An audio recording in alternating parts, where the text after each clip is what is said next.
masih punya hati yang rindu untuk secara bersama beribadah di tempat ini. Meskipun ada banyak kursi yang masih kosong, tapi kita bersyukur kita ada di sini karena hati yang rindu untuk mendengarkan, untuk kembali diberkati oleh firman Tuhan. Dan kita berharap dan berdoa supaya saudara-saudara kita yang belum datang, yang dalam perjalanan mereka sampai tempat ini dengan kondisi yang selamat. Dan saudara-saudara kita nanti kita doakan yang dalam kondisi kurang sehat supaya mereka juga boleh disembuhkan oleh Tuhan. Ya, kita akan mulai ibadah kita. Mari secara pribadi kita datang kepada Tuhan. Kita tundukkan kepala. Kita bersyukur untuk kebaikan Tuhan yang boleh kita alami sepanjang satu minggu ini.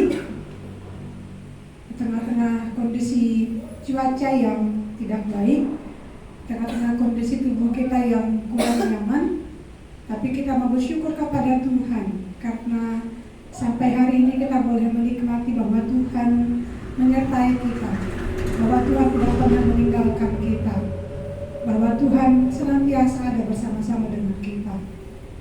Bersyukur kepada Tuhan kalau Tuhan juga masih mencukupkan segala sesuatu yang kita butuhkan, mencukupkan apa yang menjadi kebutuhan kita secara jasmani dan rohani. Syukur kepada Tuhan kalau ada firman Tuhan yang memberikan kekuatan bagi kita. Dari hari ke hari Tuhan mengajari kita, menopang kita dan memberkati kita. Mari kita tunduk di hadapan Tuhan.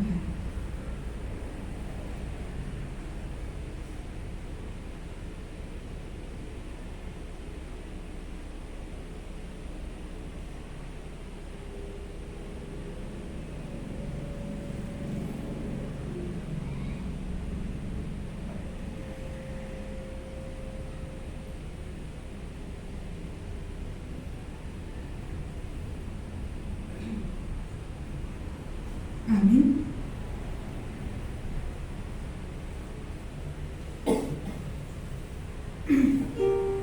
Ya, kalau ditanya hari ini apa yang membuat kita berbahagia, itu ya mungkin kalau dunia hari ini ditanya, ya karena punya jabatan yang tinggi atau posisi kedudukan yang baik, atau punya banyak harta, atau punya hal lain yang mungkin yang dibanggakan dunia ini, punya kecantikan, ketampanan, kepintaran di atas rata-rata. Tapi kita hari ini berbahagia karena ada keselamatan yang Tuhan berikan yang harganya lebih mahal dari apapun.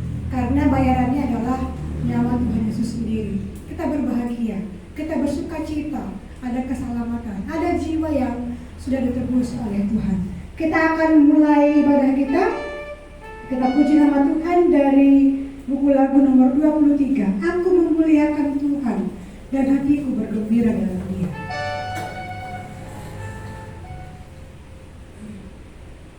Dua puluh tiga.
memikirkan Allah yang tidak terbatas, yang oleh karena kasihnya dia datang ya, menyelamatkan kita, menjadi penebus untuk setiap dosa dan pelanggaran kita. Karena itu kita memuliakan Tuhan, karena itu kita bergembira, dan itu kegembiraan yang luar biasa yang tidak bisa dibayar dengan apapun.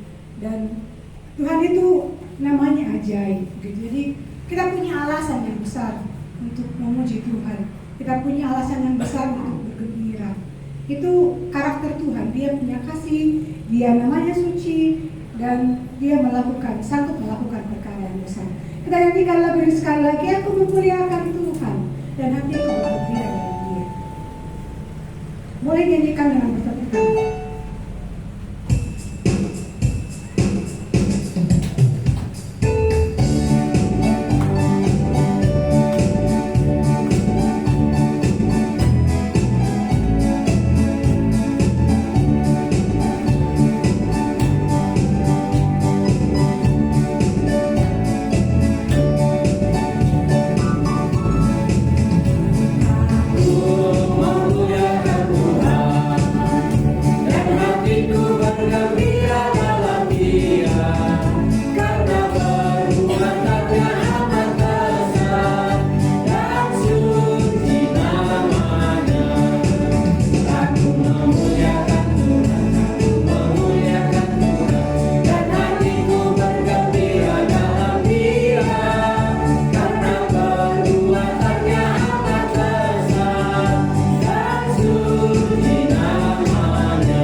Semakin kita tinggikan dan kita semakin mengerti bahwa kita bukan apa-apa kalau bukan karena Tuhan yang menolong kita.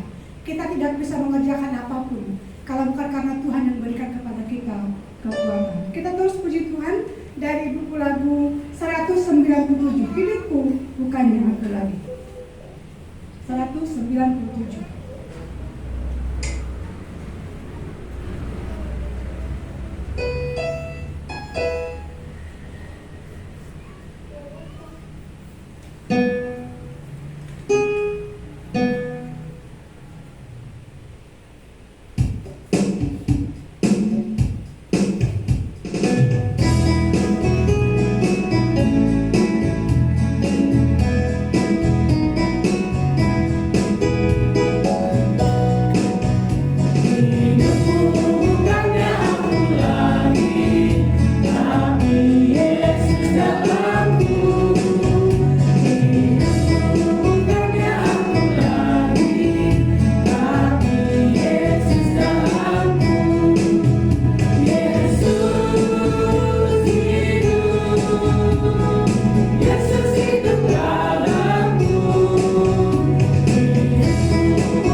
Ketika kita mengalami perbuatan besar, Yesus hidup dalam hati kita, karakter kita akan yang tidak baik akan dimatikan.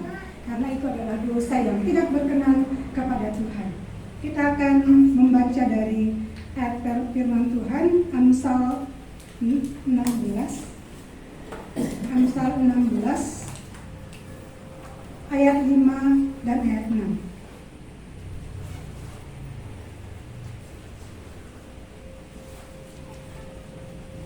Amsal 16 ayat 5 dan ayat 6.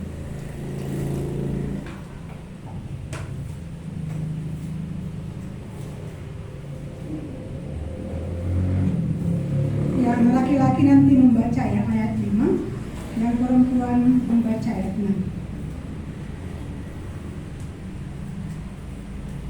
Sudah dapat semuanya?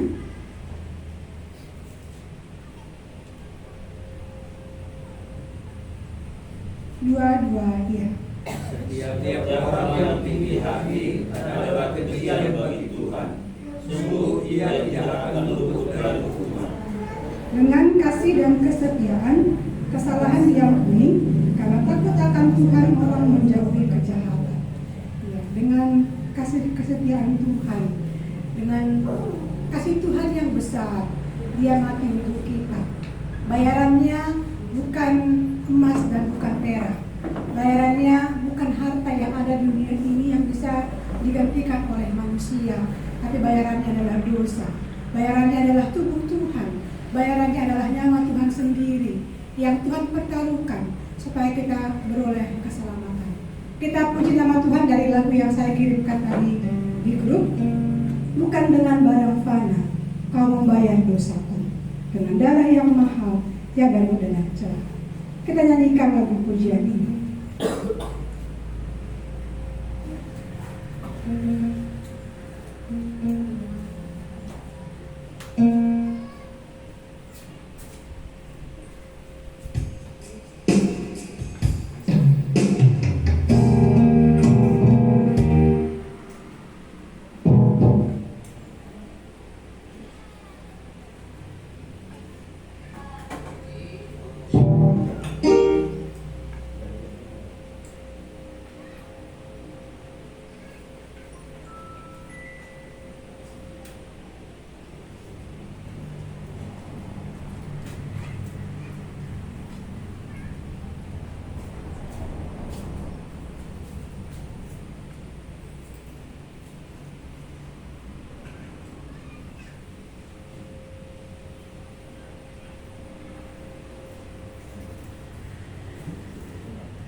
dosa kami telah diselesaikan oleh Tuhan. Pelanggaran kami tidak lagi Tuhan ingat. Semuanya sudah selesai karena kasih Tuhan yang begitu besar bagi kami. Dan Engkau menebus kami bukan dengan barang yang fana, bukan emas dan perak, tapi nyawa Tuhan sendiri. Darah-Mu ya Tuhan tercurah untuk menggantikan, menyelesaikan, menghapuskan dosa dan pelanggaran kami. Terima kasih ya Tuhan. Kalau sebelumnya kami sombong, dengan kekuatan kami, dengan kebaikan yang kami pikirkan, menyelesaikan dosa pelanggaran kami. Tapi kami mengerti oleh karena kasih Tuhan, oleh karena iman yang Tuhan taruhkan, oleh karena kemurahan, oleh karena belas kasihan Tuhanlah, kami boleh selamat. Kami boleh mengerti bahwa Tuhan mengasihi kami. Kami boleh mengerti bahwa hanya Tuhan satu-satunya yang bisa menyelesaikan dosa dan pelanggaran kami. Terima kasih ya Tuhan. Hidup kami yang dulunya sia-sia, Tuhan selamatkan. Dan kami boleh mengerti ya Tuhan, bahwa ketika kami meletakkan hidup kami kepada Tuhan, kami akan melakukan apa yang Tuhan mau dalam hidup kami. Terima kasih untuk saat ini Tuhan kumpulkan kami dari tempat kami masing-masing, dari rumah kami, dengan kondisi fisik kami, dengan segala kebenaran kami. Kami mau berkumpul, memuji Tuhan, memuliakan Tuhan dan mendengarkan kebenaran firman Tuhan. Karena itu tolonglah kami dengan segala kelemahan kami. Ketika Tuhan berbicara, ajarilah kami dengan lemah lembut. Berikan hati yang subur ya Tuhan, supaya firman Tuhan boleh tumbuh dalam hati kami, berakar berbuah, dan buahnya buah yang baik yang dapat dinikmati oleh banyak orang. Dan lewat hidup kami ada banyak orang yang datang memuliakan nama Tuhan. Berkati setiap kami yang akan melayani Tuhan, hamba-Mu yang akan menyampaikan kebenaran firman Tuhan, tolong dia, supaya lewat dia juga Engkau memperkatakan kebenaran firman-Mu. Biarlah kiranya hikmat pertolongan dibawa daripada Tuhan yang menolong dia memperkatakan kebenaran firman-Mu. Kami yang lainnya Tuhan, MC pemusik yang akan mengajak setiap jemaat untuk memuji Tuhan. Biarlah setiap kami boleh menikmati setiap pujian penyembahan kepada Allah, dan Tuhan berkenan untuk setiap pujian penyembahan kami. Hamba-Mu yang juga akan berdoa syafaat, menyaksikan kebaikan Tuhan sepanjang 1 minggu ini. Kami berdoa supaya Tuhan juga yang menolong anak-anak Tuhan yang mengajari anak kecil, anak tengah, bahkan nanti ketika ada ibadah untuk remaja dan pemuda ya Tuhan. Engkau Allah yang menolong setiap kami ya Tuhan, supaya kami boleh melakukan apa yang berkenan di hadapan Tuhan, yang mendengarkan juga ya Tuhan, anak kecil, anak tengah. Kiranya Engkau yang menolong mereka, biarlah juga boleh Engkau yang menenteramkan jiwa mereka, sehingga mereka boleh duduk diam tenang mendengarkan, dan mereka boleh mengerti bahwa ada kasih Tuhan yang mengasihi mereka. Ya Tuhan, ini doa kami, dan seluruhnya kami mau serahkan kepada Tuhan, supaya tidak ada di antara kami yang Tuhan lewatkan dalam ibadah kami ini. Terima kasih ya Tuhan, terpujilah nama-Mu. Dalam nama Tuhan Yesus Kristus kami berdoa dan bersyukur kepada-Mu. Amin. Jemaat, saya persilakan untuk duduk kembali. Ya, kita akan sampai di ruang kesaksian, akan menyaksikan kebaikan Tuhan, bisa juga bergumulan, bisa juga hal-hal yang boleh kita alami, berkat firman Tuhan yang bisa kita dapatkan sepanjang 1 minggu ini. Tapi sebelumnya kita akan puji nama Tuhan dari buku lagu 39, Allah itu bagi kita. 39.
Shalom buat kita semua. Terima kasih untuk kesempatannya pagi ini. Saya mau berbagi dalam 1 bulan ini banyak pengalaman gitu yang saya alami, mulai dari yang sangat menyenangkan dan banyak juga yang gak enak gitu. Dimulai dari intern sekolah, dimana tiap paginya akhir-akhir ini jadi semangat gitu pergi ke sekolah karena mengingat kembali kalau dulu aku nggak punya teman. Hari ini Tuhan datangkan teman-teman yang baik, yang perhatian, yang tahu gimana keadaanku gitu. Kayak ketemu mereka itu kayak nambah energi aja gitu tiap pagi, karena bertemu dengan orang-orang yang mungkin termasuk aku sayang di luar dari keluarga gitu. Jadi memang mungkin dari mereka nggak semuanya gitu anak-anak yang hidup di dalam Tuhan, tapi kembali lagi aku bersyukur ketika mereka bercerita sama aku dengan keluarga yang mereka miliki, dimana ada dari mereka yang memang kalau dalam hal materi sangat cukup gitu ya. Kalau ditanya keluarganya mungkin orang yang kaya, tapi dia cerita kayak aku tuh nggak butuh uang lagi gitu, yang aku butuh tuh keluargaku, yang aku butuh tuh orang tuaku gitu. Jadi beberapa di antara mereka itu memang orang-orang yang kaya, cuman kalau keluarga itu kayak memang punya orang tua di rumah tapi nggak kayak punya orang tua. Aku bersyukur punya hidup di keluarga yang sederhana, tapi keluargaku selalu ada untukku gitu. Dan apalagi setiap pagi aku bisa dengar firman Tuhan dari orang tua yang membawakan, bisa sharing, berbagi bersama-sama. Itu bentuk yang lebih penting daripada uang gitu menurutku. Dan mereka tidak mendapatkan itu gitu dari orang tua mereka.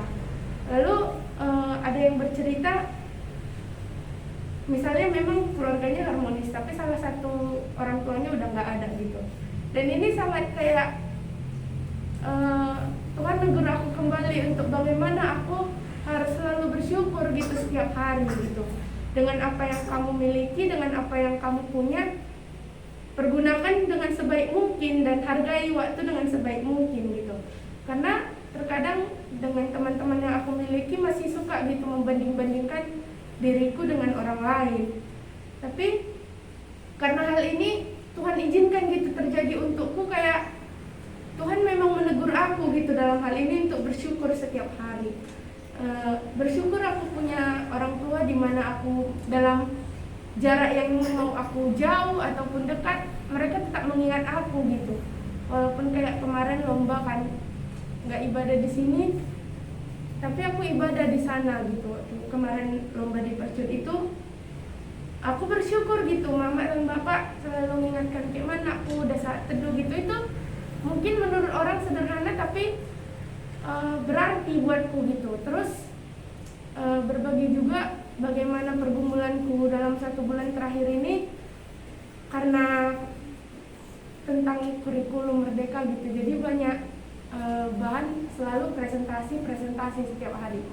Itu sebenarnya buat salah satu hal yang buat aku tertekan gitu, karena harus presentasi dengan kelompok yang berbeda-beda setiap mata pelajaran dan harus keluarkan pendapat. Mungkin banyak orang yang bilang ya presentasinya udah kayak sekedar presentasi gitu kan, tapi hal yang aku alami dari mulai berbagi pendapat sama teman-teman yang nggak mau juga berbagi pendapat, yang dia hanya mau keputusannya aja yang diterima, tekanan dari guru harus mengerjakan tugas segala macam, ini kayak itu satu tekanan yang gimana ya, dimulai dari awal COVID hari itu memang aku pribadi jujur kayak jadi orang yang sangat-sangat pemalas gitu. Kayak aku ini orangnya mudah terpengaruh dengan lingkungan yang ada. Jadi karena pengaruh dari COVID kemarin buat aku jadi orang yang sangat malas. Aku tahu itu salah, tapi aku nggak kerjakan gitu. Tapi Tuhan tegur karena kemalasanmu kamu menjadi tertekan gitu. Sampai juga kayak menghindari persekutuan dengan Tuhan karena merasa kayak udahlah Tuhan, capek pun dengan segala situasi yang ada menekan.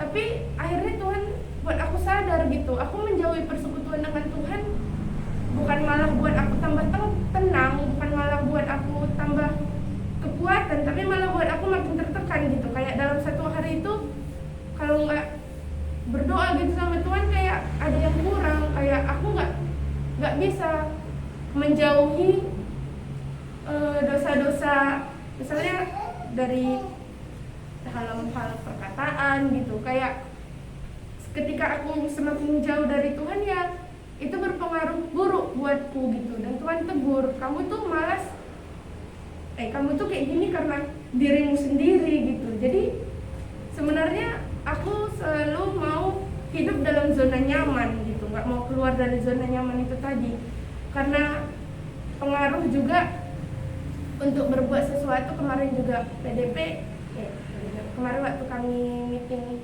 muda remaja, ditanya apa yang buat kamu sebagai orang muda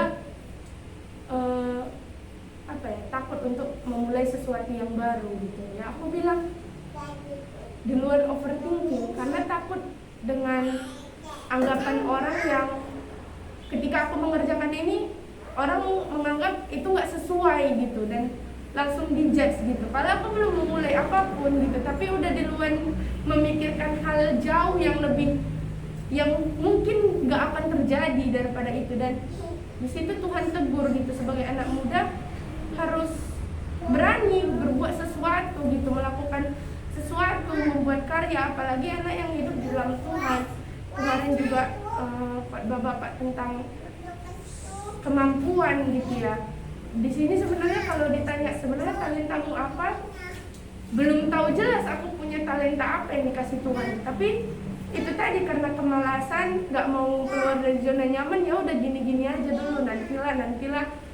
Tapi kalau gini terus, Tuhan tegur, mau kapan lagi kamu akan tahu kalau kamu nggak cari sendiri, kalau kamu nggak gali apa kemampuanmu seperti itu. Jadi itu yang buat aku akhir-akhir ini gitu, kayak selalu ditegur Tuhan gitu. Dipertemukan juga dengan orang-orang yang berjuang keras, dari mereka yang bukan apa-apa, bukan keluarga yang kaya, tapi karena memang keinginan mereka sendiri, mereka jadi orang hebat gitu. Dan mereka bukan anak-anak yang hidup di dalam Tuhan. Jadi tuh aku juga ditegur gitu, kayak mereka aja yang nggak hidup di dalam Tuhan, tapi Tuhan izinkan mereka menjadi orang yang hebat, orang yang berpengaruh untuk anak-anak muda, karena mereka mau berusaha gitu. Bagaimana dengan aku yang sudah dikatakan hidup di dalam Tuhan, tapi masa nggak mau keluar dari zona nyaman, mau cari aman aja, yang penting nggak ngusik orang, yang penting aku juga nggak dirugikan gitu. Dan itu salah gitu. Jadi Tuhan menegur supaya aku harus berubah, aku harus bangkit gitu, dan diingatkan kembali gitu, harus tetap bersukacita senantiasa dalam hal apapun yang terjadi gitu, baik yang hal yang menekan atau hal yang tidak menekan sekalipun, mau enak nggak enak keadaannya, tetap harus bersukacita, karena pasti ada ucapan syukur pada waktu itu, pasti ada sesuatu yang masih Tuhan berikan kan. Dan aku yakin kayak Tuhan nggak akan ninggalkan aku, sekalipun pernah ngerasa kayak aku nih nggak layak lagi untuk Tuhan, karena aku tahu melakukan kesalahan yang Tuhan nggak suka aku dalam hal itu, tapi aku kerjakan gitu, dan itu salah. Tapi Tuhan nggak pernah ninggalin aku gitu. Tuhan akan selalu tunggu aku buat balik.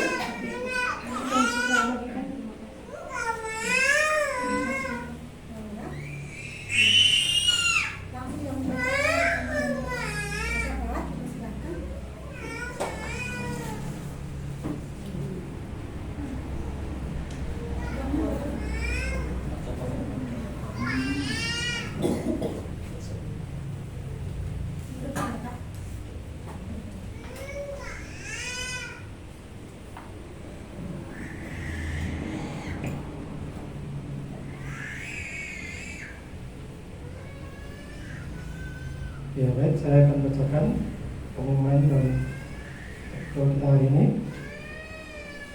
Poin A, kegiatan dan doa Jumat minggu ini.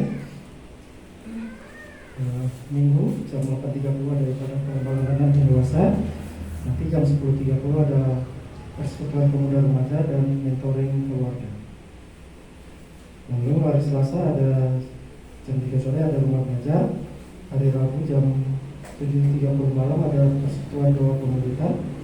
Hari Kamis jam 3 sore ada pihak pribadi. Jam 8 malam ada meeting pelayan pos. Hari Jumat jam 3 sore ada rumah belajar. Jam 5 sorenya ada persekutuan anak Jumat Gembira. Hari Sabtu jam 4 sore ada latihan musik, MC, dan ibadah minggu.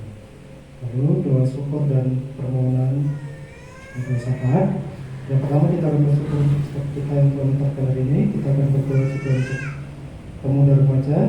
Kita akan berdoa untuk persiapan Natal dan khusus untuk dana Natal Sil dan persiapan tempat ibadah yang diperlukan di ISS, dan kita akan berdoa untuk kesehatan juga.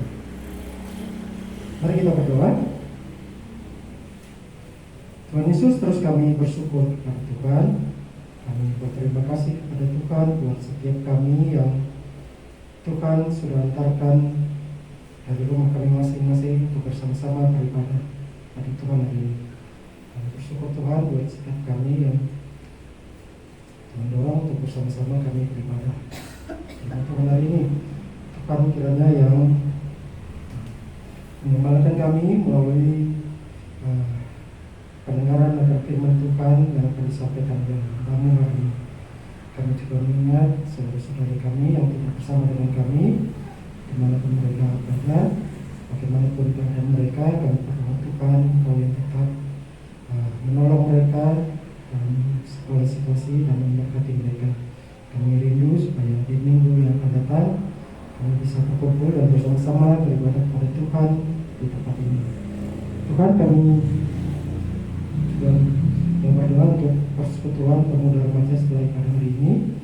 Kami berdoa Tuhan supaya melalui persekutuan ini pun pemuda dan pemudi remaja kami kembali diperlengkapi, kembali dibawa pada Tuhan melalui persekutuan, karena kami belajar bersama-sama melalui firman Tuhan.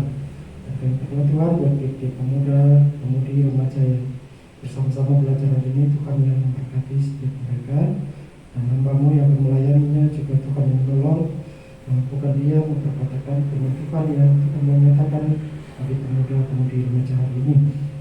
Kami juga mau berdoa Tuhan untuk persiapan Natal. Saudara, ada Natal gabungan proses skala Tanjung Kaporo akan dilaksanakan hari Minggu tanggal 18 Desember 2022 di pos skala.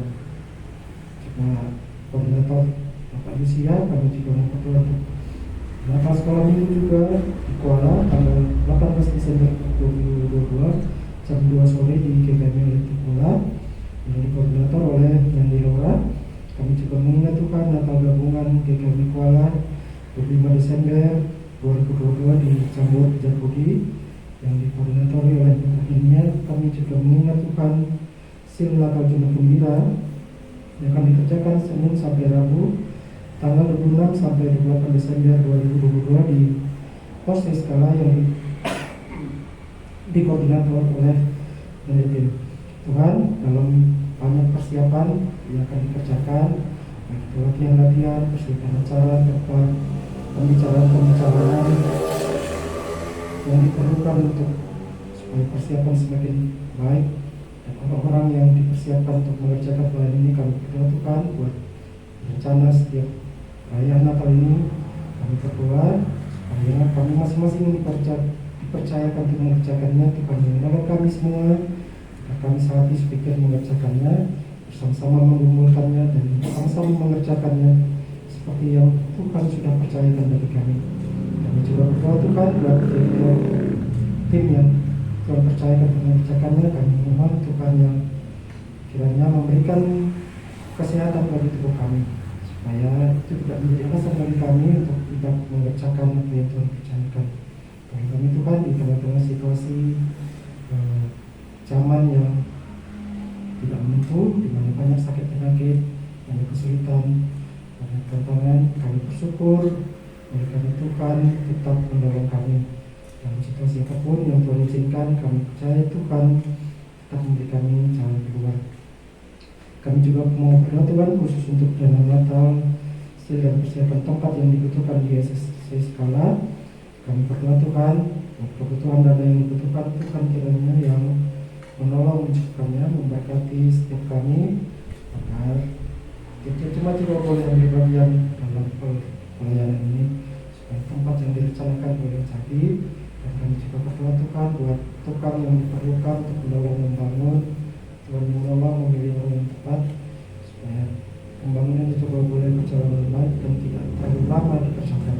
Kami juga berdoa Tuhan buat keamanan juga cuaca. Di musim penghujan ini kami berdoa Tuhan kiranya kalau boleh cuaca lebih baik dan tidak menghalangi sini. Kami juga mau berdoa Tuhan khusus untuk kesehatan jemaat, di mana masing-masing kami mendengar setiap minggu, setiap hari silih berganti mendengar sakit penyakit dari tiap kami. Kami berdoa Tuhan kiranya Tuhan yang menolong kami, memberikan hikmat untuk mengerti situasi, menjaga diri, konsumsi makanan-makanan yang baik, vitamin dan segala yang dibutuhkan. Tuhan kiranya memberikan hikmat supaya menolong kami waspada tentang situasi, tentang cuaca yang tidak bersahabat belakangan ini. Tuhan yang menolong kami, dan kami akan terus temukan kami Tuhan. Kami berdoa juga untuk hamba-Mu yang Tuhan sudah persiapkan, untuk menyampaikan firman Tuhan. Tuhan yang menolong, dan dia memperkatakan setiap firman yang Tuhan menyatakan bagi jemaat Tuhan hari ini. Dan kami yang mendengar, kami berdoa Tuhan kiranya memberkati pada kami hari ini. Dalam nama Tuhan Yesus kami berdoa dan bersyukur. Amin.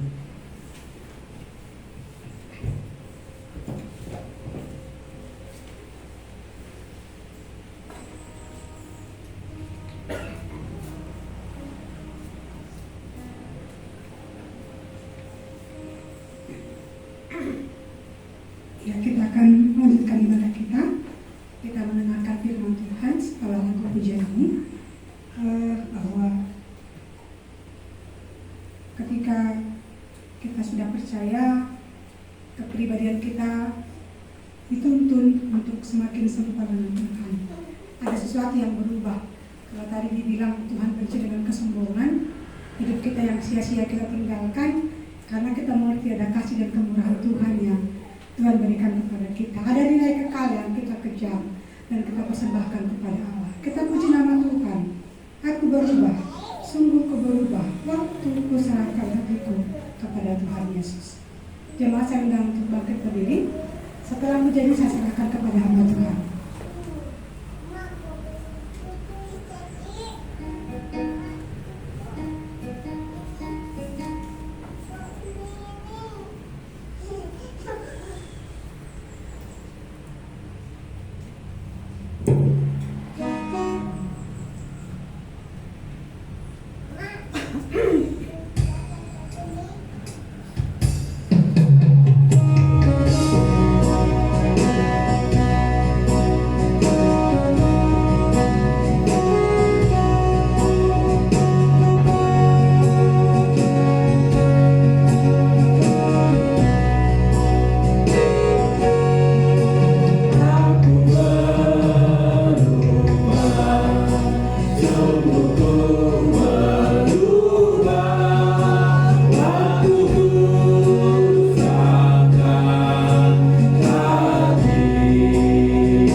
Engkau, kami tidak bisa berbuat apa-apa. Kami tidak akan mungkin bisa berubah, apalagi berbuah. Karena itu Tuhan, kami terus bersandar kepadamu. Kami terus ingin mendengar suara Tuhan, ingin digembalakan oleh Tuhan, bahkan dimuridkan, dipakai oleh Tuhan pada akhirnya. Biarlah kami hari ini diterangi oleh firman Tuhan. Biarlah Roh-Mu yang kudus akan membimbing kami kepada seluruh rencana Tuhan. Berkatilah firman Tuhan, berkatilah hamba-Mu yang menyampaikannya, berkatilah kami semua yang mendengarkan. Terpujilah Tuhan, dalam Kristus Yesus kami berdoa. Amin. Silakan duduk. Salam saudara sekalian. Ya, seperti cuaca kita yang agak mendung-mendung ini, yang dingin ini, yang kita pun sepertinya kurang begitu bersemangat ya. Mungkin juga karena nadanya kurang tinggi ya. Karena di sini banyak bakat-bakat menjadi penyanyi, memang enggak profesional, tapi kita termasuk orang yang suka bernyanyi. Ya, tapi ada faktor-faktor lain yang mungkin saya tidak tahu. Suasana hati menentukan, pikiran kita menentukan, kondisi fisik kita ini menentukan, keuangan. Saya nggak tahu, kayaknya di gereja keuangan tidak begitu prioritas, ya. Nggak pun ada boleh tidak apa-apa, ya kan? Tapi memang kalau yang jauh rumahnya butuh transport, ya. Pasti sarapan seperti biasa, hari biasa juga kita sarapan. Ya, ada banyak hal, ya. Tapi saudara-saudara, faktor yang paling menentukan kalau kita ingin melayani Tuhan, kalau kita ingin bertumbuh, itu selalu dilihat orang adalah kepribadian. Kepribadian. Apa itu kepribadian? Personality, personal dalam bahasa Latin. Itulah gambar diri kita, gambar diri. Aku, sebagaimana aku ada. Itu tentang Allah ya. Aku adalah aku. Itu adalah gambar Allah. Kalau kita mempelajari firman Tuhan, kita akan melihat seperti apakah Allah itu sebenarnya. Dan kalau kita mau simpulkan langsung, Yesus adalah gambar Allah. Jadi kita perlu mengenal Allah. Kita mengenal Yesus. Dan orang yang mengenal Allah, yang mengenal Yesus yang adalah gambar Allah, maka ia akan mengenal dirinya sendiri. Dia juga akan tahu gambarnya seperti apa, topengnya seperti apa. Di zaman Romawi selalu ada sandiwara atau drama, itu mereka menggunakan topeng. Topeng itu menggambarkan personality. Itulah gambar karakter pemain yang sesungguhnya. Padahal di balik topeng ada orang yang enggak sesungguhnya. Dia hanya memerankan saja. Oke, kita kembali. Jadi faktor yang paling sering menjadi masalah adalah kepribadian, bukan karunia rohani, ya. Bukan hati, bukan kemampuan, ability, tapi kepribadian. Maka bagian ini minimal 2 kali, kalau nanti 3 kali kita akan pelajari bersama-sama supaya kita mengenali diri kita. Mengapa saya katakan personality ini, kepribadian sebagai hal yang sangat menentukan? Karena kalau sudah ada karunia rohani dari Tuhan, tapi kalau kita nggak mengenali diri kita sesungguhnya, kita nggak akan pergunakan itu. Kita sudah percaya Tuhan, hati kita dibaharui, aku berubah. Di dalam hati sudah ada perubahan, ada kuasa. Tapi kita selalu melihat diri kita yang gagal dan gagal, akhirnya kita nggak bisa melayani. Kalau pengalaman mungkin sedikit lah, sering dikatakan, aku belum punya pengalaman. Yang boleh jadi presiden adalah yang sudah pengalaman. Siapa sudah jadi presiden?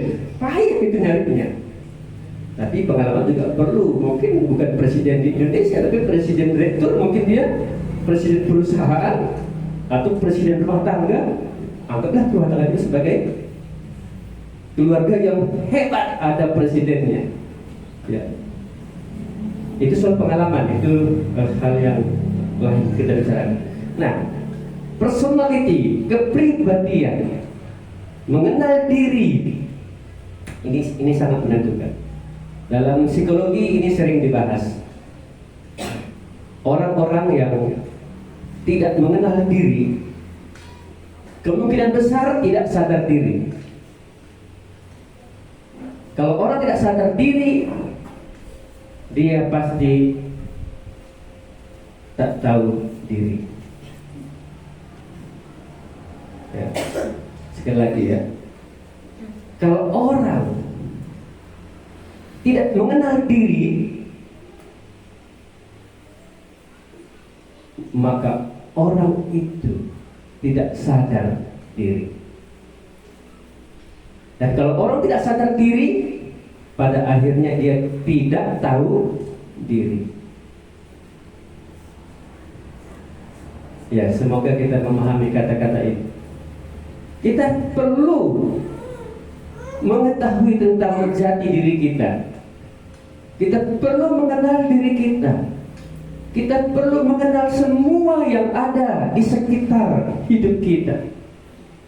Entah itu temperamennya, entah itu karakternya, entah itu sifatnya, entah itu sikapnya, entah itu kebiasaannya, entah itu pengalamannya di dalam dirinya, lingkungan di mana dia berada. Semua itu disatukan dalam satu istilah kepribadian. Itulah saya yang sesungguhnya. Saudara-saudara, kalau kita mau melayani Allah, kepribadian ini sangat menentukan.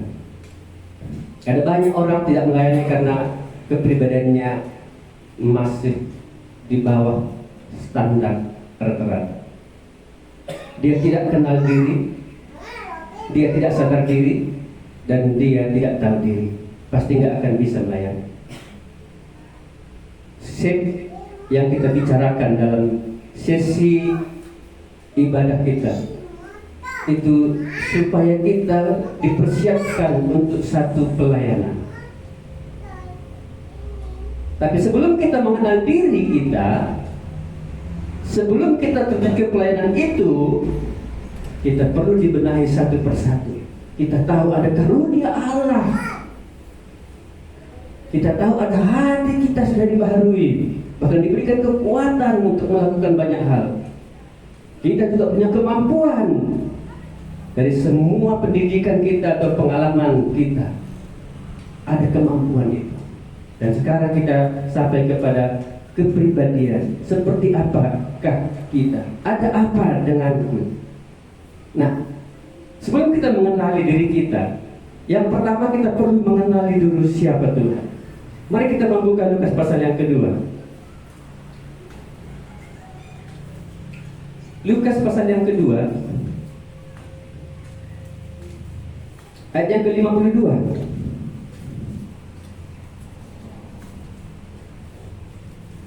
Lukas pasal yang kedua, ayat 52. Mari kita baca satu ayat ini. Bersama-sama kita baca 1, 2, 3. Dan Yesus makin bertambah besar dan bertambah hikmatnya dan besarnya, dan makin dikasihi oleh Allah dan manusia. Saudara, satu ayat ini kita bisa melihat seperti apa Yesus selama 18 tahun. Karena di dalam pasal 2 ini itu diceritakan Yesus pada waktu usia 12 tahun. Dia pergi ke Yerusalem, lalu nggak tahu lagi kabar tentang dia.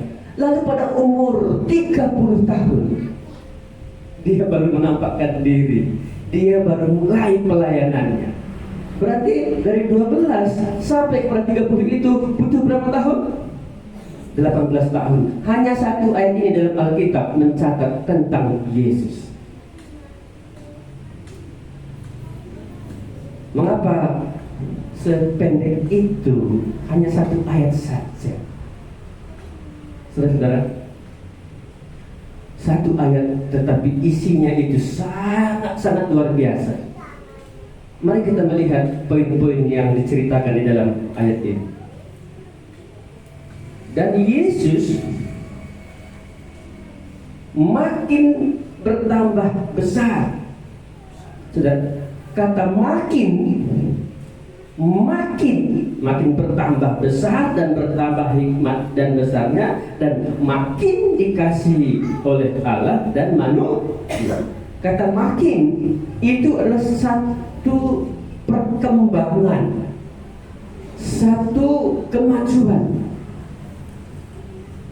Yesus berkembang dari bayi, anak-anak, remaja, pemuda, sampai akhirnya dia kembali ke surga. Yesus dikatakan makin bertambah besar. Yang pertama besar itu yang dimaksudkan adalah fisiknya, dia makin besar.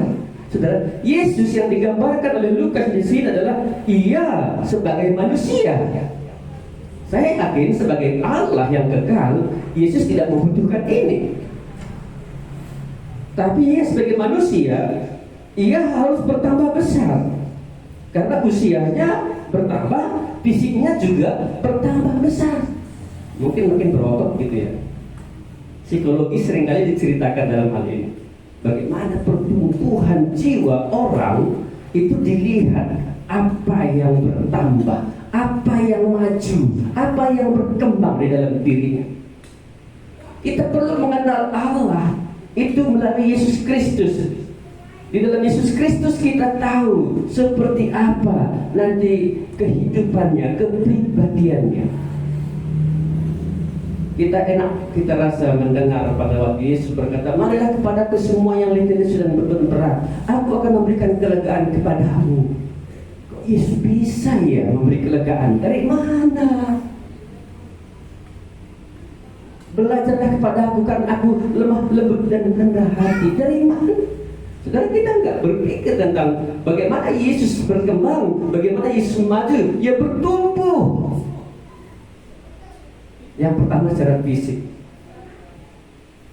Dari usia 12 pasti bertambah dong, 13, 14 sampai dengan 30 tahun. Perkembangan tubuh manusia bisa tahu ya, dari bayi, ya mungkin dari dalam kandungan, dari janin juga kita bisa tahu. Kalau nggak tahu sekolah perawat atau sekolah kedokteran, itu bisa tahu bagaimana pertumbuhan fisik. Ya. Yesus sendiri sebagai manusia ingin menunjukkan menjadi teladan, menjadi contoh bagi anak-anaknya, bagi orang-orang percaya supaya mereka berarti bertumbuh juga. Disinilah kita perlu mengenal Yesus Kristus, mengenal pribadinya. Yang kedua, saudara, di dalam ayat itu dikatakan dan bertambah hikmatnya dan besarnya. Kata bertambah hikmatnya itu berbicara soal kognitif, pengetahuan, pola pikir Yesus bertambah. Pada usia 12 tahun ini saja Yesus sudah melebihi pada profesor agama Yahudi. Ya, kalau kita baca kisah ini ya, mereka bingung loh, ya anak siapa ini ya? Anak 12 tahun sudah ajaib betul, tahu semua tentang Taurat. Bahkan saya bisa menafsirkan yang lebih, dia tahu tentang kekekalan, bukan hanya Taurat tapi kekekalan itu. Para ahli-ahli Taurat bingung, imam-imam bingung melihat Yesus. Anak siapa ini loh? bagaimana Yesus bertambah dalam pengetahuannya, pola pikirnya ketika banyak orang bertanya dan bertanya. Yesus selalu jawab dengan hikmat bijaksana sekali. Bahkan waktu Yesus menjawab, dia menjawabnya dengan luar biasa. Dia bukan sekedar menjawab pertanyaan, tapi dia tahu apa di balik pertanyaan itu. Karena Yesus bertambah dalam hikmatnya. Saudara-saudara, kita sebagai anak Tuhan, ya kita perlu bertambah dalam pengetahuan kita. Petrus berkata, karena itu tambahkanlah kepada imanmu apa? Kebajikan, dan kepada kebajikan apa? Pengetahuan. Masa dari dulu mulai percaya Tuhan, dia hafal 5 ayat. Waktu dia hafal 5 ayat. Sudah 10 tahun masih 5 ayat. Itu doang. Ada jemaat di sana. Dia tahun saya suruh bersaksi. Saksinya hanya ayat itu terus. Sudah lebih 10 tahun. Bahkan karena dia sendiri bosan, hari ini dia lupa di mana ayatnya. Coba, saudara, luar biasa ya. Itu bukan bertambah namanya, menurun. Ya.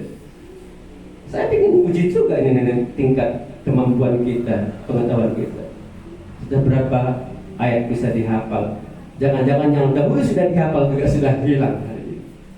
Padahal menghafal itu dalam pengertian itu menyimpan di dalam hati, bukan di sini.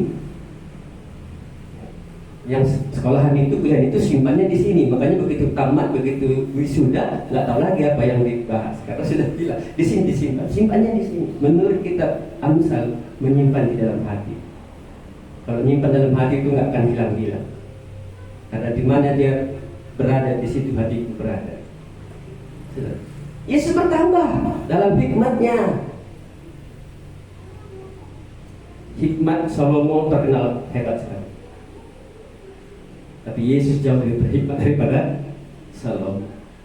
Saudara mau mengikuti teladan Yesus ini? Ini pribadi Yesus, saudara. Pribadi itu menyangkut tubuh, jiwa, dan roh. Pribadi itu digambarkan lewat sifat, sikap, karakter, etika. Itu yang dilihat. Yang bisa dengan jelas kita tahu nanti bagaimana sifatnya. Dia pemalu, atau dia beramah, atau dia memang pemarah. Itu adalah bicara soal karakter, temperamen, yang nama-namanya para ahli sebut-sebutkan itu. Saya nggak ingin kita sebut-sebut itu terlalu banyak, tapi yang jelas dari kepribadian situ kita lihat seperti inilah orangnya. Yesus inilah kepribadiannya. Dia bertambah secara fisik, bertambah juga pengetahuannya. Bahkan dikatakan besarnya. Kata besarnya di sini, pengetahuan Yesus bukan sekedar satu macam, tapi bermacam-macam. Kalau sarjana psikologi jangan cuma masalah psikologi yang tahu, ya mestinya tahu banyak lah. Tahu juga lah ekonomi, tahu juga lah teologi. Ya, yang sekolah teologi ini jangan cuma Alkitab yang tahu juga lah dia pengetahuannya lain. Ini maksudnya dia bertambah besarnya.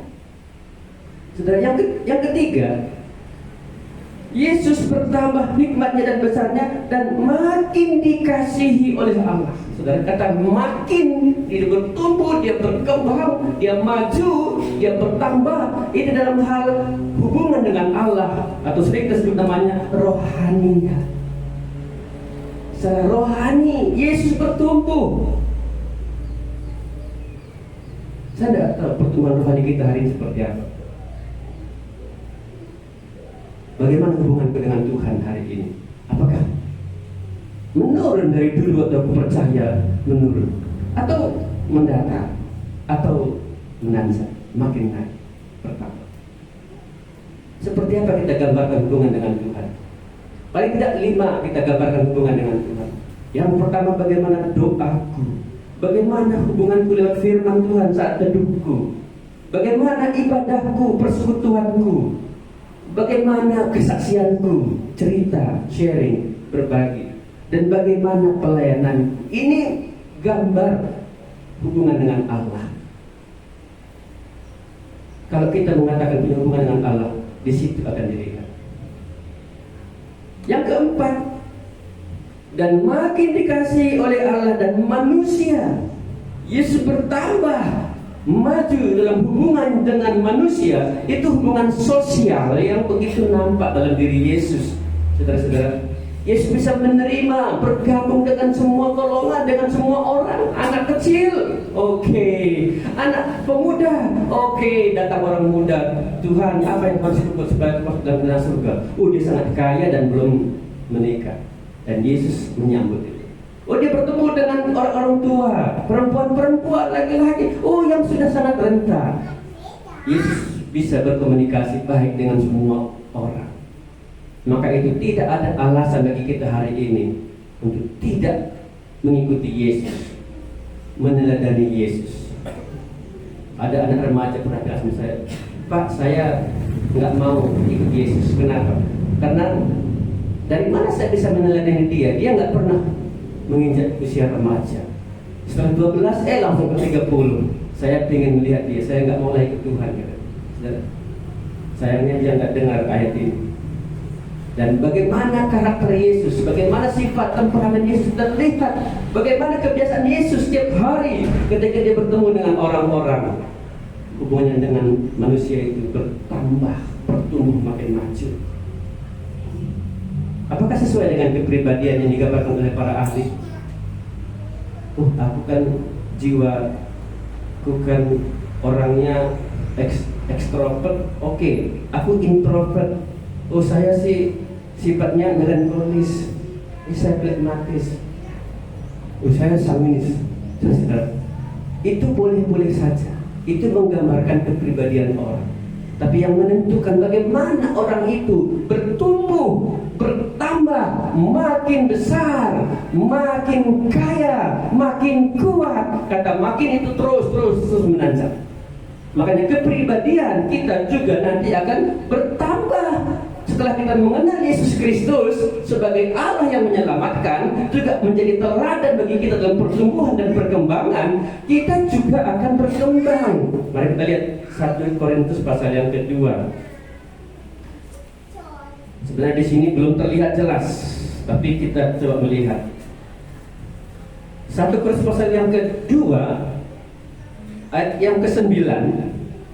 Saudara-saudara, ayat ini hanya sebagai dasar saja, di mana orang berkata, nggak mungkin karakterku berubah. Memang aku sudah begini solo-solonya. Aku nggak bisa untuk bertumbuh karena latar belakangku dalam keluarga yang keras, maka aku juga hidup keras. Mari kita perhatikan ayat ini. Ayat 9, tetapi seperti ada tertulis. Ini Paulus baru berbicara tentang hikmat yang benar. Bagaimana hikmat yang benar yang meyakinkan kita tentang penebusan, tentang pembenaran, dan tentang pengudusan. Di sini kita lihat, tetapi seperti ada tertulis, apa yang tidak pernah dilihat oleh mata dan tidak pernah didengar oleh telinga dan yang tidak pernah timbul di dalam hati manusia, semua yang disediakan Allah untuk mereka yang mengasihi. Saudara, Allah sediakan semua apa yang diperlukan oleh manusia, terutama mereka yang mengasihi Dia, yang sudah diselamatkan. Kalau kita hari ini sudah diselamatkan, sudah ditebus, sudah diampuni, sudah dibenarkan, bahkan dikuduskan. Saudara, ingat firman Tuhan ini, Allah persiapkan semua apa yang kita perlukan. Mungkin kita katakan, aku nggak bisa mengerti dari pikiranku, aku nggak bisa lihat, belum punya pengalaman, aku nggak bisa ngerti karena aku belum dengar ceritanya. Saudara, Allah akan persiapkan itu. Masalah kepribadian ini masalah besar. Orang tidak kenal diri, maka dia tidak sadar diri. Karena dia nggak sadar diri, maka dia tidak tahu diri. Orang tidak tahu diri itu pada akhirnya tidak bisa melayani Tuhan, tidak bisa bertumbuh. Tapi ingat, Allah menyediakan. Apa yang tidak pernah dilihat oleh mata dan tidak pernah didengar oleh telinga dan yang tidak pernah timbul di dalam hati manusia, semua yang disediakan Allah untuk mereka yang mengasihi Dia. Karena kepada kita Allah telah menyatakannya oleh Roh, sebab Roh menyelidiki segala sesuatu, bahkan hal-hal yang tersembunyi dalam diri Allah. Saudara, untuk mengerti kepribadian kita, mengenali diri kita, Allah berikan Roh Kudus, Rohnya tinggal. Itu nanti akan menyadarkan kita, yang membuat kita mengenal diri kita, yang membuat nanti kita betul-betul memahami seperti apa hidup kita. Sebagaimana Roh Allah juga yang mengajarkan kepada kita tentang Allah. Firman Tuhan itu diwahyukan oleh Allah, Roh Allah berbicara kepada hamba-hamba Tuhan, penulis Injil, penulis kitab. Roh akan terus bekerja. Jadi kalau orang belum percaya, belum bertobat, belum terima Tuhan Yesus, belum memiliki Roh Kudus, sulit mengenali dirinya sendiri, sulit sekali. Ketika dinasihati dia marah, tapi nggak dinasihati dia nggak tahu diri. Hari ini banyak orang tegur, marah. Tapi kalau kita nggak tegur, dia juga nggak tahu diri. Karena dia nggak pernah sadar diri, karena dia nggak kenal diri, karena tidak ada Roh Kudus yang mengajarinya. Maka apa yang tidak pernah dilihat oleh mata, didengar oleh telinga, dimengerti oleh hati, Allah sediakan. Itulah Roh Kudus yang memampukan kita untuk mengenali diri kita. Saudara masih ingat kitab Yeskiel pasal 36 ayat yang ke 27 dikatakan,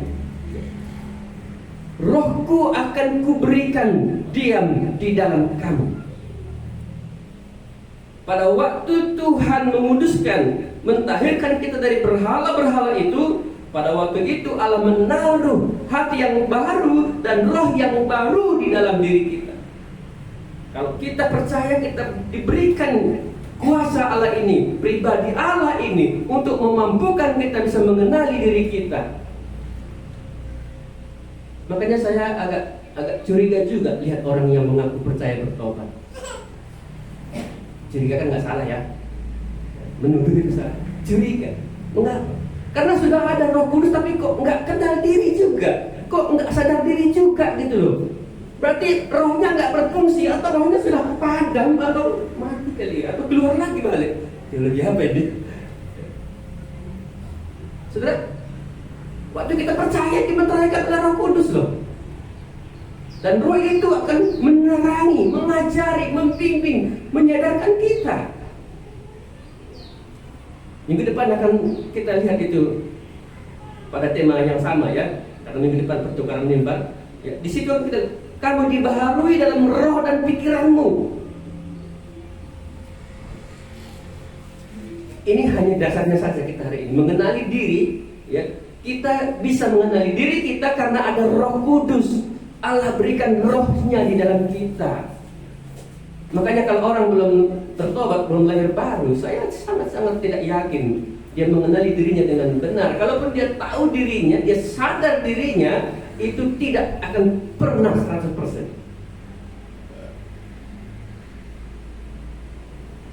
Karena itu kita perlu mengenal dahulu Allah yang memberikan rohnya kepada kita.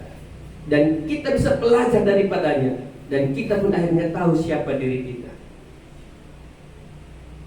Ini yang Allah katakan. Karena kepada kita Allah telah menyatakannya oleh Roh. Sebab Roh menyelidiki segala sesuatu. Mestinya kalau kita sudah memiliki Roh Kudus, ya, step by step, langkah demi langkah, satu kita akan kenali diri kita. Oh, saya punya temperamen, saya punya sifat, saya punya sikap yang nilainya harus bertumbuh, makin maju. Kalau dulu saya anak-anak, sekarang saya remaja. Sekarang saya remaja, sebentar lagi jadi pemuda. Sekarang saya pemuda, nanti akan dewasa. Setelah dewasa, ada gunanya. Pohon durian kalau belum dewasa ya nggak ada gunanya, hanya sampahnya saja banyak, daun-daunnya berguguran. Tapi dewasa buahnya akan ada.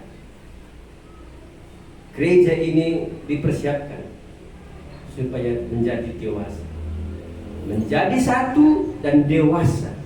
Dewasa itu berarti dia makin bertambah, makin maju, dan dia mengenali dirinya, dan dia sadar dirinya, dan akhirnya dia tahu diri. Oh iya ya, aku kan memang gak ada uangku. Ya, jadi nggak usah aku ngotot kali punya mobil. Orang uang pun nggak ada. Ngotot pula punya mobil, uang nggak ada. Pengetahuan pun nggak ada. Ngotot mau perguruan tinggi nomor 1 Indonesia. Wah, UI, UGM. Tingkat kecamatan pun kita gagal. Karena kita sudah sadar diri, ya kita sudah tahu diri. Ini bicara soal karakter, soal kepribadian. Bagaimana kita mengerti tentang lingkungan kita dengan diri kita, disitulah nanti menentukan kepribadian kita. Tapi untuk mengerti itu kita membutuhkan Roh Kudus, kita membutuhkan Allah yang menerangi. Tuhan Yesus mengajari murid-muridnya supaya murid-murid itu punya kepribadian yang baik. Matius pasal yang ke-10, Yesus memanggil murid-muridnya dan memperlengkapi mereka. Kalau engkau masuk dalam rumah orang, ketok pintunya, katakan salam dan sejahtera. Jangan nyerocos masuk, nggak sopan ini. Ini punya kepribadian. Ini kok hamba Tuhan kok sembarangan aja masuk rumah orang, nggak ketok-ketok. Saya selalu dulu ditegur. Itu Pak Pendeta itu kerja kok kencang-kencang aja kan. Saya bilang bukan kencang, cepat. Saya bilang ya, ini bahasa. Lalu mereka bilang, balap Pak, Bapak itu ya bukan balap. Ya itu cepat. Kalau balap itu di perlombaan. Saudara-saudara, karakter, sifat, kebiasaan, tingkah laku, perilaku, temperamen itu dilihat oleh orang. Maka itu kita membutuhkan kepribadian yang dewasa. Bukan lagi anak-anak yang mudah diombang-ambingkan. Masa orang ngejek kita marah? Itu kan anak-anak. Anak saya nggak pernah diajak marah dia sama orang, apalagi diajak. Kalau orang dewasa kan nggak marah. Oh, dia lagi sakit. Ya, ada pengalaman di sekolah kami. Seorang guru marah sama guru yang lain. Hanya gara-gara namanya nggak tercatat. Hanya nama nggak tercatat. Marahnya luar biasa di hadapan orang banyak. Si guru yang disakiti merasa sakit. Udahlah saya bilang, nggak usah dipikirkan. Mungkin dari rumah dia bermasalah. Biar aja. Nggak usah sakit hati. Apalagi memang situasi sekarang ini gampang bikin orang marah, hujan terus hujan. Dari rumah sudah rapi, kena hujan mukanya jadi nggak rapi. Rambutnya dari rapi jadi nggak rapi, bajunya basah, bikin orang gampang marah.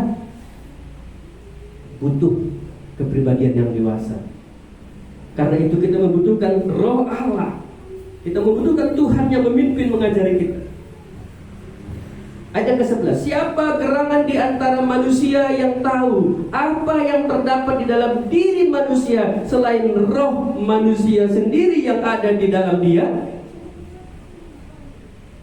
Untuk mengerti diri kita, untuk memahami diri kita, kepribadian kita, tentu kita yang tahu. Kita yang tahu ini karena sudah ada Roh Kudus lebih gampang tahu. Orang tua mungkin tahu banyak tentang anak-anak. Karena dari bayi, dia dari kandungan, dari janin sudah dialami, ya dilihat oleh orang tua. Sampai dia remaja, sampai dia pemuda, mungkin sampai dia menikah. Bahkan setelah menikah nanti orang tua lebih tahu tentang anak-anak. Tapi tetap juga kalah tahu dibandingkan diri sendiri. Pertumbuhan kepribadian itu, terkadang pengalaman orang tua, lingkungan orang tua tidak cocok dengan kita. Orang tua seringkali dibilang kuno. Ini zaman now. Ya, dulu zaman old katanya. Seringkali anak remaja bertentangan dengan orang tua. Seringkali bentrok. Karena orang tua juga nggak mengerti apa yang ada di dalam hati ini. Kita hari ini, saya akui, kita hari ini, pribadi kita pun sebenarnya kita tidak tahu sebenarnya tentang diri kita.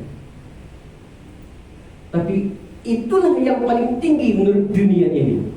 Siapakah yang mengetahui diri kita selain roh kita sendiri? Demikian juga dikatakan di dalam ayat yang ke-11 itu.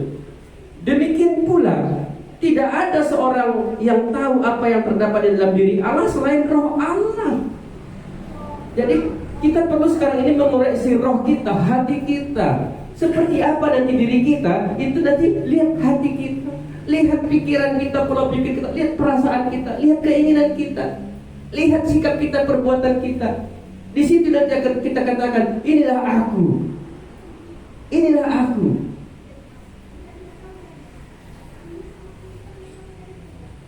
Judul ini saya berikan, ada apa denganku. Kalau lagu pop itu kan ada apa denganmu, dia tidak bermasalah. Ini ada apa denganku, yang bermasalah itu aku. Kalau kita pakai kacamata hitam, sebenarnya kita yang bermasalah, maka semua kita nampak hitam. Kalau kita ngomong, sebenarnya kita yang bermasalah kalau kita mengetahui tentang seseorang. Karena kuncinya itu di sini, di hati, di dalam diri kita. Latar belakang kita, keluarga kita, pendidikan kita itu menentukan semua. Tapi lebih daripada itu, saya katakan kembali lagi kita bahwa Allah lah yang tahu semua tentang diri kita. Betapa liciknya hati, lebih licik daripada segala sesuatu. Siapakah yang mengetahuinya? Aku, firman Tuhan. Kalau kita nggak ngerti hati kita, nggak ngerti diri kita, nggak ngerti perasaan-perasaan kita, nggak ngerti dengan pikiran-pikiran kita, keinginan kita, ingatlah ada Tuhan yang lebih tahu daripada itu. Makanya kita butuh datang kepada Tuhan, kita butuh belajar kepada Tuhan. Saya tahu kalau kita juga selalu bergumul dengan diri kita. Tapi kalau kita sudah punya Tuhan, ada Roh Kudus, Tuhan akan bimbing kita, Tuhan akan tuntun kita itu. Makanya pada masa remaja, ya, pada masa remaja yang katanya masa apa itu, yang nggak tetap itu, apa? Iya, nggak stabil dia ya, dia labil begitu ya. Saudara, kalau kita sudah punya Tuhan, kita lebih cepat dewasa.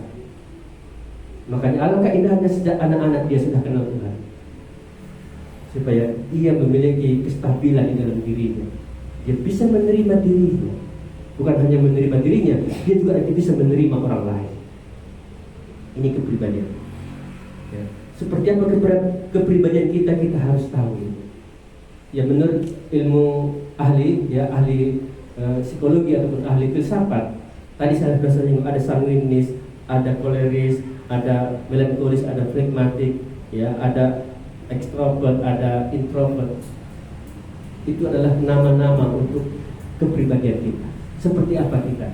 Supaya nanti kita betul-betul mengertilah. Kalau kita nanti dipanggil untuk melayani, memang inilah yang Tuhan siapkan. Tapi saya mau tahu bahwa kalau kita sudah mengetahui kepribadian kita karena Roh Allah, maka kita sendiri pun tahu diri kita. Itu maksudnya ayat 11 itu. Jadi kalau kita sudah memiliki Roh Kudus, kita harus tahu diri kita seperti apa.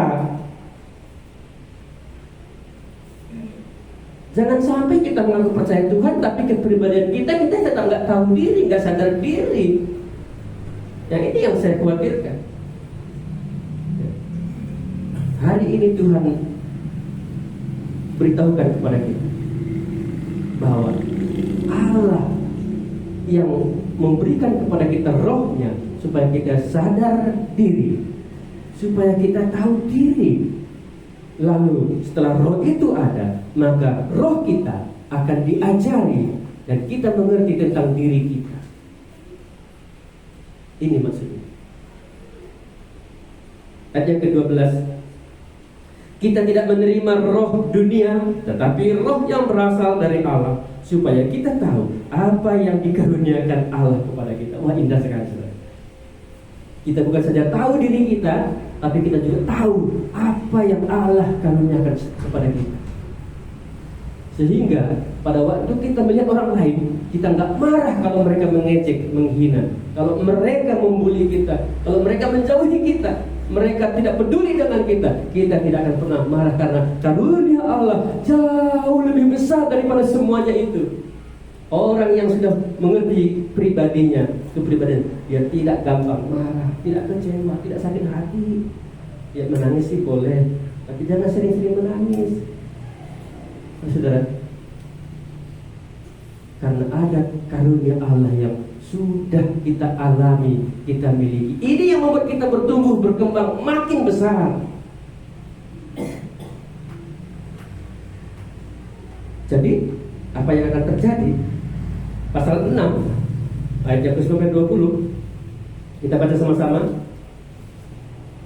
Ayat ini 1/6 ayat 19-20. Kita baca 1, 2, 3. Atau tidak tahukah kamu bahwa tubuhmu adalah bait Roh Kudus yang diam di dalam kamu, Roh Kudus yang kamu peroleh dari Allah, dan bahwa kamu bukan milik kamu sendiri, sebab kamu telah dibeli dan harganya telah lunas dibayar. Karena itu muliakanlah Allah dengan tubuhmu. Tubuh ini menggambarkan seluruh kehidupan, cuma kan sarananya dari tubuh. Kita punya sifat, kita punya karakter, kita punya temperamen, itu semua dilihat pada tubuh kita. Dan Allah mau, kalau kita sudah memiliki Roh Kudus, kita sudah tahu diri, kalau kita hidup dalam bait Roh Kudus, maka kita tahu kita sudah ditebus, sudah dibeli, sudah dibayar, sudah diselamatkan, sudah dewasa. Pada akhirnya kita akan memuliakan Allah atau melayani Allah. Ini maksud firman Tuhan ini kepada kita. Apakah kita hari ini sudah bisa melayani Allah? Kalau kita memiliki panggilan, memiliki karunia, memiliki kemampuan, memiliki kepribadian, kita akan mudah melakukan. Kita akan mudah memuliakan Allah. Kita akan mudah untuk melayani itu. Tidak berat. Pikulah kue yang kupasang dan belajar padaku, sebab kue yang kupasang ini enak dan bebanku pun ringan. Tidak berat. Firman Tuhan itu enak, tidak berat. Perintah-perintahnya itu tidak berat, kata dalam Yohanes. Karena itu kita akan memberikan diri kita untuk melayani Tuhan. Hanya pertanyaannya adalah, apakah Allah sudah dimuliakan melalui kepribadian kita hari ini? Melalui sikap kita, sifat kita, karakter kita, kebiasaan kita, temperamen kita. Apakah Allah sudah dimuliakan dalam hal ini? Ini yang kita dengar dari firman Tuhan ini. Karena kita ditebus untuk memuliakan Allah. Kita ditebus untuk melayani Allah. Kita diberikan Roh-Nya yang kudus dan mendewasakan kita supaya memuliakan Allah. Menjadi satu, dewasa, memuliakan Allah. Saudara, jikalau kita hari ini mengenal diri kita, kita sadar diri, kita tahu diri dan memberi diri. Mari kita berdoa. Terima kasih Tuhan, kami bersyukur untuk firman-Mu. Karena Tuhan menerangi hati kami, sehingga hati kami percaya bahwa Yesus Kristus itu adalah Allah, pribadi Allah, Allah yang menyelamatkan, Allah yang menebus, membenarkan dan menguduskan kami, juga Allah yang menjadi teladan bagi kami untuk bertumbuh semakin besar dalam kepribadian kami, semakin dewasa, supaya pada akhirnya kami bisa memuliakan Allah dan melayani Allah. Terima kasih Tuhan. Karena Roh-Mu yang kudus hari ini, kami sadar kami membutuhkan pimpinan Tuhan, bimbingan Tuhan. Kami senantiasa berlindung kepada Tuhan.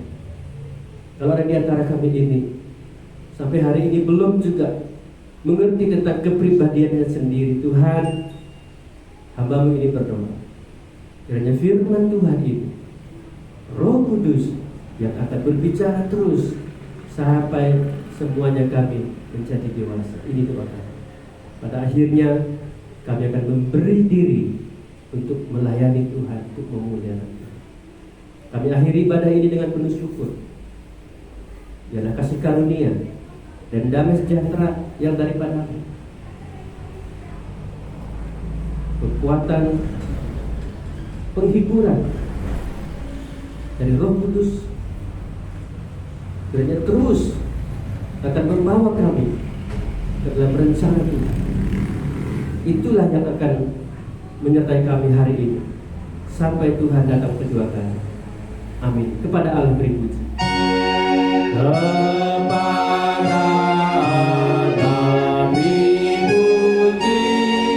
semua makhluk di bumi, padanya ku beri pujian. Bapa, Anak, dan Roh Suci. Amin. Baik, sampai sini pada kita hari ini. Tuhan memberkati. Shalom.